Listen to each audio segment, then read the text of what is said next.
Why aren't more Arab countries in the Middle East taking in Palestinian refugees? The onset of a renewed war between Israel and Hamas has led to fears that millions of Palestinian people living in the Gaza Strip may be forced to become refugees. But despite the fact that Gaza shares a border with Egypt, the Egyptian government almost immediately ruled out any possibility of accepting Palestinian refugees. In fact, Egypt is currently constructing an even larger border wall with Gaza than the one it currently has in place. Now, many outside observers have asked why Egypt, a majority Arab and Islamic nation, would turn away the Palestinian people. And of course, many have pointed out that it may serve the political interests of many Arab nations to refuse to accept Palestinian refugees because it allows them to then blame Israel for any sort of humanitarian crisis that unfolds. But the thing is, historically, many Arab nations have accepted Palestinian refugees, and that may be why Egypt doesn't want to now. For example, in 1991, the Kuwaiti government actually expelled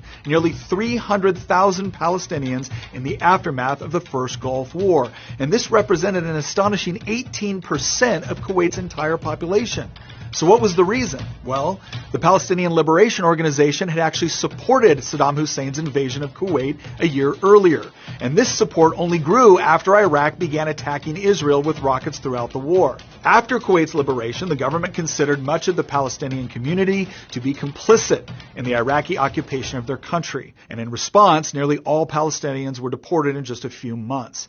And this wasn't the first time something like this had happened. Decades earlier, the Palestinian groups operating in Jordan had come to openly call for the overthrow of Jordan's monarchy in the aftermath of the Six-Day War.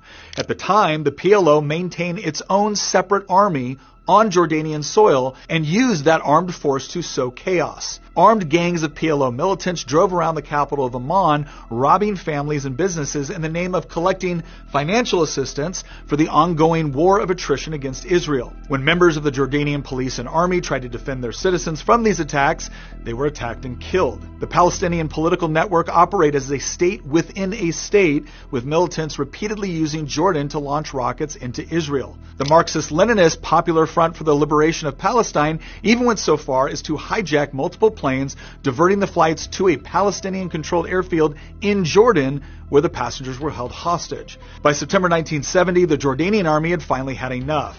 A full-scale war with the PLO broke out, and after 10 months of fighting, the Palestinians were driven out of the country. Yet, as a parting gift, a Palestinian terrorist group known as Black September assassinated the Jordanian prime minister. Sadly, the story doesn't end there, because the PLO then moved into Lebanon, where they allied themselves with Marxist and socialist movements that were seeking to overthrow Lebanon's conservative Maronite Christian government. The presence of thousands of Palestinian militants flooding into the country completely destabilized Lebanon and plunged the entire nation into chaos. Less than 4 years after the PLO was expelled from Jordan, Lebanon found itself in the middle of one of the most bloody and chaotic civil wars in Middle Eastern history, from which it has never fully recovered. In short, Palestinian organizations have not just attacked Israel. They have sowed unrest in many of the neighboring Arab and Muslim countries as well, and this has led those governments to the conclusion that allowing for mass immigration or even just refugee camp resettlement within their borders would lead to domestic unrest for their own countries. And this, of course, only exacerbates the humanitarian crisis for those